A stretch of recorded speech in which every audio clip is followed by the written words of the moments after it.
A View of the Woods has to be one of the most gruesome and disturbing stories that Flannery O'Connor ever wrote. And that's saying something because Flannery O'Connor has written a lot of very gruesome and disturbing stories. A View of the Woods is a story about familial strife, it's about child abuse, but crucially, as the name of the story implies, it's very much a story of seeing, of viewing. The very first sentence of the book presents us with this scene, this image of watching. The first sentence of the book, quote, "The week before, Mary Fortune and the old man had spent every morning watching the machine that lifted out dirt and threw it in a pile." End quote. This story takes place in an America before television, before phones, before screens, and in this time period, in this context, people passed the time sitting and just watching. In my own life, I remember when I spent 3 weeks living on a sailboat in the Virgin Islands, the only screen I had was my e-reader, and so of course I did a tremendous amount of reading over that time period, but I also spent time just watching the natural world. In the modern world, we're very much estranged from that experience.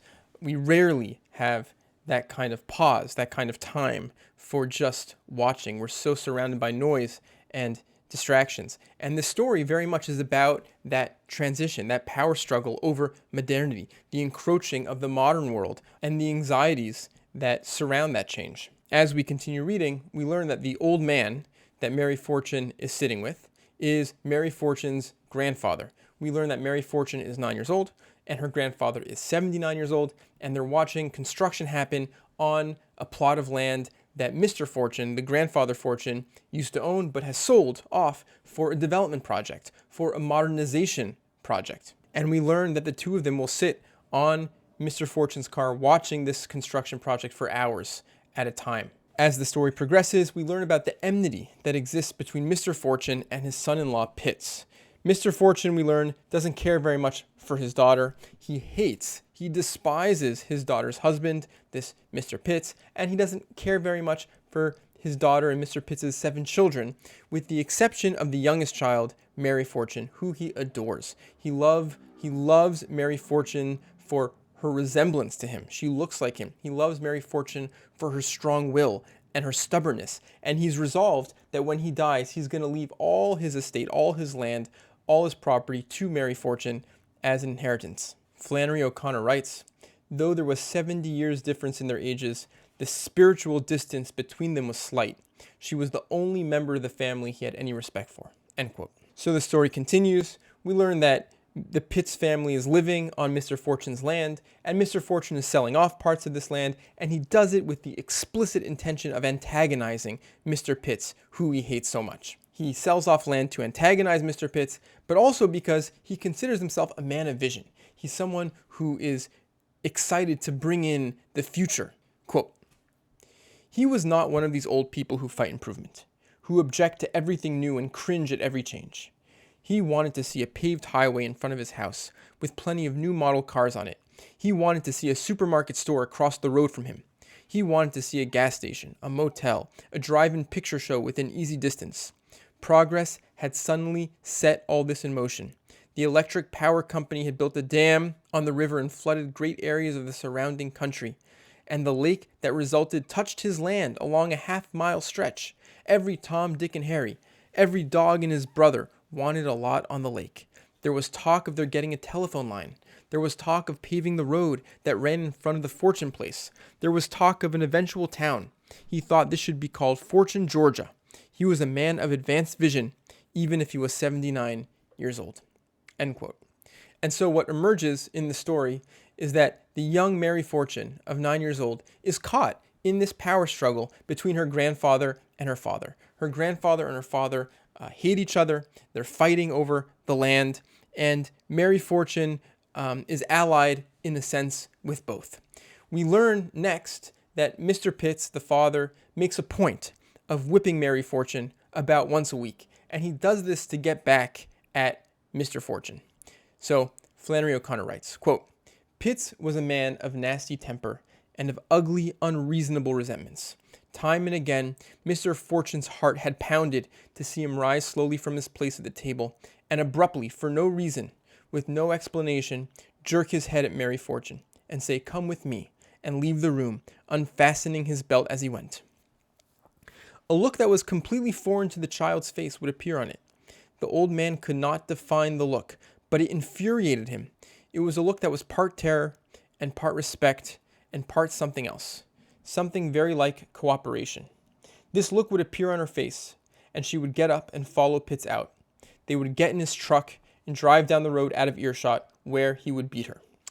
Flannery O'Connor describes these beatings in great detail, and I'm not going to read that here.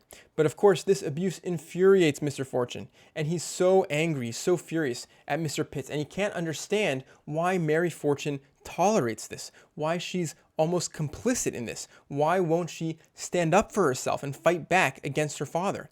And so at a crucial moment in the story, Mr. Fortune confronts Mary Fortune about this, and he tells her, he asks her, "Why aren't you fighting back?" Quote, "Why didn't you hit him back? Where's your spirit? Do you think I'd let him beat me?" She had jumped up and started backing away from him with her jaw stuck out. "Nobody beat me," she said. "Didn't I see it with my own eyes?" he exploded. "Nobody is here, and nobody beat me," she said. "Nobody's ever beat me in my life, and if anybody did, I'd kill him. You can see for yourself, nobody is here." "Do you call me a liar or a blind man?" he shouted.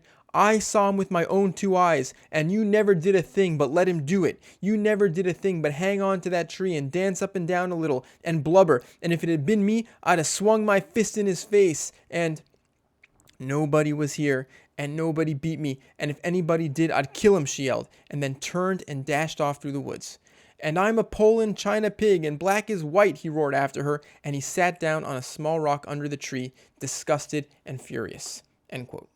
The Body Keeps the Score by Bessel van der Kolk is a book about trauma. The book gives a lot of attention to child abuse and the stories of children who are traumatized. On this topic of child abuse, Dr. Kolk writes, quote, "Children are programmed to be fundamentally loyal to their caregivers, even if they are abused by them. Terror increases the need for attachment, even if the source of comfort is also the source of terror. I have never met a child below the age of 10 who was tortured at home and who had broken bones and burned skin to show for it, who, if given the option, would not have chosen to stay with his or her family rather than being placed in a foster home." End quote. And so, of course, that excerpt about abused children speaks to the distortions of abuse, but I think it also speaks to a peculiar and extraordinary bond that exists between parent and child.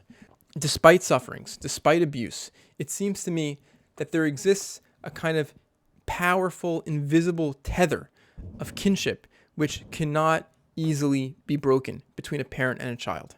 And so we see this character of Mary Fortune, the 9-year-old girl, torn between these two conflicting identities, the identity of Fortune and the identity of Pitts, these two conflicting loyalties. And we also see how the abuse causes tremendous shame, how it conflicts with her sense of identity, her sense of self, and the abuse is intolerable to her. She is unable to admit the abuse to her grandfather or to herself. The main tragic crisis of the book begins to emerge when Mr. Fortune decides to sell the particular piece of land where Mr. Pitts grazes his cows to an enterprising developer named Mr. Tillman. And Mr. Tillman is going to use the land to build a gas station. When Mr. Fortune finally reveals to Mary Fortune his plan to sell this plot of land, Mary Fortune protests. Quote, "You mean," Mary Fortune said after a minute, "the lawn?" "Yes, ma'am," he said, "I mean the lawn," and he slapped his knee.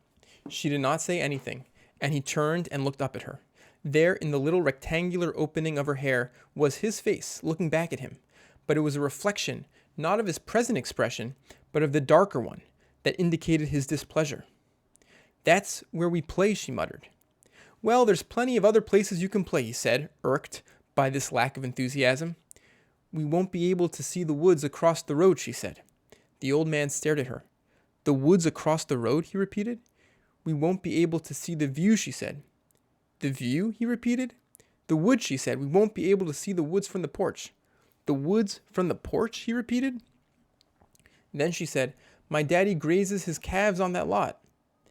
The old man's wrath was delayed an instant by shock. Then it exploded in a roar. He jumped up and turned and slammed his fist on the hood of the car. He can graze them somewhere else. He moved from in front of the car around to the side, keeping his eye on her all the time. Do you think I care where he grazes his calves? Do you think I'll let a calf interfere with my business? Do you think I give a damn hoot where that fool grazes his calves? She sat, her red face darker than her hair, exactly reflecting his expression now. He who calls his brother a fool is subject to hellfire, she said. Judge not, he shouted, lest ye be not judged. The tinge of his face was a shade more purple than hers. You, he said, you let him beat you any time he wants to, and don't do a thing but blubber a little and jump up and down. He nor anybody else has ever touched me, she said, measuring off each word in a deadly flat tone. Nobody's ever put a hand on me, and if anybody did, I'd kill him. And black is white, the old pig piped, and night is day. End quote. Mr. Fortune progresses with his plans to sell the lot to Mr. Tillman, and Mary Fortune's protests continue to increase. And another confrontation between the two really emphasizes this crucial element of seeing, this element of what do you see when you see the woods. Quote, "It's my lot, ain't it?" he asked. "Why are you so up in the air about me selling my own lot?" "Because it's the lawn," she said. Her nose and her eyes began to run horribly, but she held her face rigid and licked the water off as soon as it was in reach of her tongue. "We won't be able to see across the road," she said. The old man looked across the road to assure himself, again, that there was nothing over there to see. "I never have seen you act in such a way before," he said in an incredulous voice. "There's not a thing over there but the woods." "We won't be able to see him," she said, "and that's the lawn, and my daddy grazes his calves on it." Skipping ahead a bit, several times during the afternoon, he, Mr. Fortune that is, got up from his bed and looked out the window across the lawn to the line of woods she said they wouldn't be able to see anymore. Every time he saw the same thing, woods, not a mountain, not a waterfall, not any kind of planted bush or flower, just woods. The sunlight was woven through them at that particular time of the afternoon, so that every thin pine trunk stood out in all its nakedness. "A pine trunk is a pine trunk," he said to himself, "and anybody that wants to see one don't have to go far in this neighborhood." Every time he got up and looked out, he was reconvinced of his wisdom in selling the lot. The dissatisfaction it caused Pitts would be permanent, but he could make it up to Mary Fortune by buying her something. With grown people, a road led either to heaven or hell, but with children, there were always stops along the way where their attention could be turned with a trifle. End quote. Part of what I love about this story is that this character of Mr. Fortune feels so familiar to me.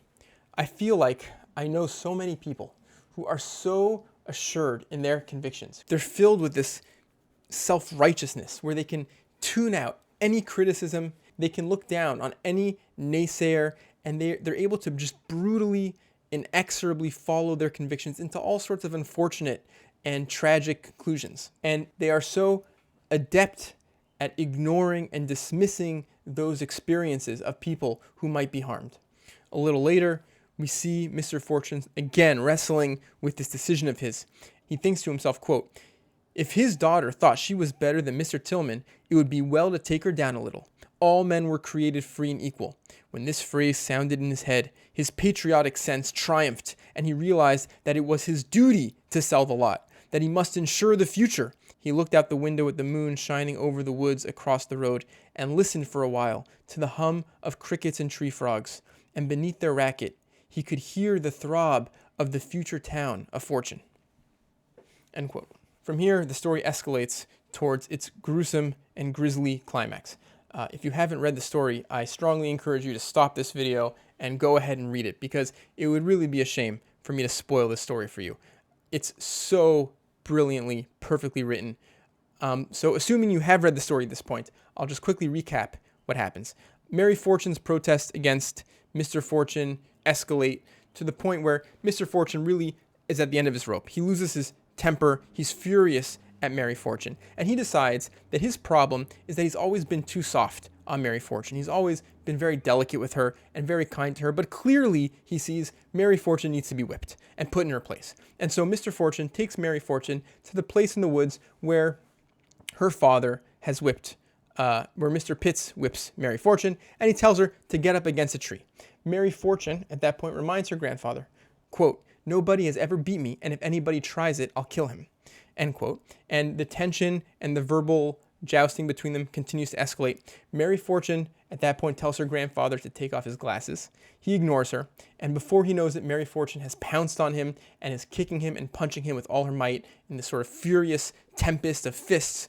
And the two of them are now rolling on the ground, and he's yelling and pleading, "Stop, stop, what are you doing?" And she's biting his face, and they're rolling in the dirt, and he's pleading, "Let go, let me go, I'm just an old man, I'm your grandfather." Eventually, Mary Fortune stops, and she tells her grandfather, "You've been whipped by me." And it's in that pause, that lull in the fighting, where Mr. Fortune grabs Mary Fortune by the neck, and he bashes her head onto a stone on the ground repeatedly until she is limp and dead. And so what do we make of this family dynamic? I think in many ways it's very easy and natural to sympathize with the character of Mr. Fortune. Of course he owns the land. Of course it's his right to sell it and accrue all the benefits that come with being on the forefront of this modernization process that's sort of sweeping up his area.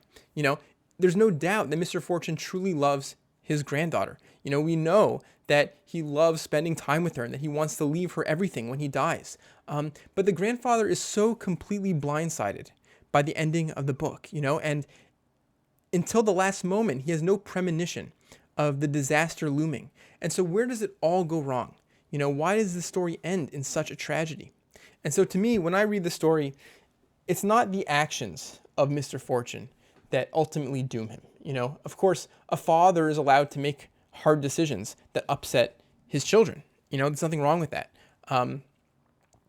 Of course, it's within his rights to sell the lawn, But it seems to me that Mr. Fortune's sin is his failure of sight. It's his inability to see what Mary Fortune sees. It's his inability to empathize with the character of Mary Fortune.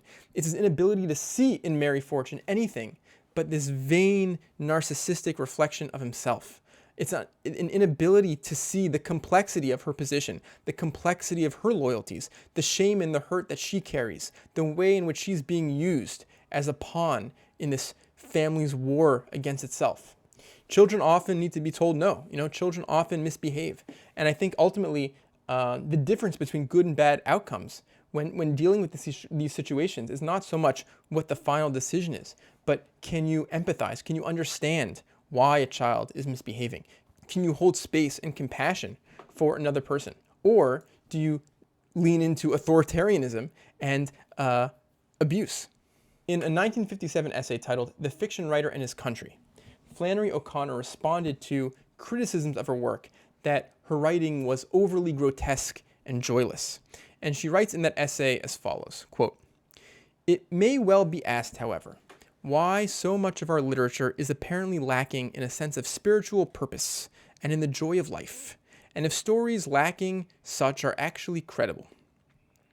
She continues, "The novelist with Christian concerns will find in modern life distortions which are repugnant to him, and his problem will be to make these appear as distortions to an audience which is used to seeing them as natural, and he may well be forced to take ever more violent means to get his vision across to this hostile audience. When you can assume that your audience holds the same beliefs you do, you can relax a little and use more normal means of talking to it. When you have to assume that it does not, then you have to make your vision apparent by shock. To the hard of hearing, you shout, and for the almost blind, you draw large and startling figures." End quote. And so for me, this famous line by Flannery O'Connor talking about her writings, "To the hard of hearing, you shout, and the almost blind, you draw large and startling figures," inspires me to read her writing with an eye to its social and moral and political messages. I love using this channel as an outlet to talk about my politics. I certainly have very strong political convictions, and I bring on other people to talk about their politics and their strong political convictions. And I think strong political convictions are fine and wonderful. And I know that among my strong political convictions and many of my strongly held beliefs are beliefs and convictions which are just wrongheaded, and misinformed. And that's also fine. And I think, in the arena of political debate, of course, Of course, there's room for all sorts of diversity of opinions and all sorts of disagreement, and smart people can strongly disagree passionately about all sorts of moral and political questions. And I think ultimately we're not so much judged on what conclusions we come to. Ultimately, the key fundamental question for me that interests me when engaging in these kind of political discussions is a question of sight, is a question of seeing. In my own political evolution, I've had the experience of having very strong convictions where I felt I knew more than anyone else on a particular topic, all the statistics, all the history, all the details. And then at a certain point, perhaps by accident or by force, you encounter the perspective, you encounter the experience of the people who are affected by your policies, who are affected by your politics. And in an instant, all that certainty can immediately fall away. That much more important than any particular conviction is this courage, this willingness to look unflinchingly, look courageously at the personal experiences of the people who are affected by policies and politics. It takes courage to look at and try to empathize with the experience of poverty in America, the homeless in America, the experience of immigrants, the experience of minorities, the experience of LGBT youth in America. And regardless of where people fall out on their beliefs, on their politics, to me, it's that failure of courage, that inability to look, to take the time to learn and to empathize with that other experience that ultimately leads to ruin.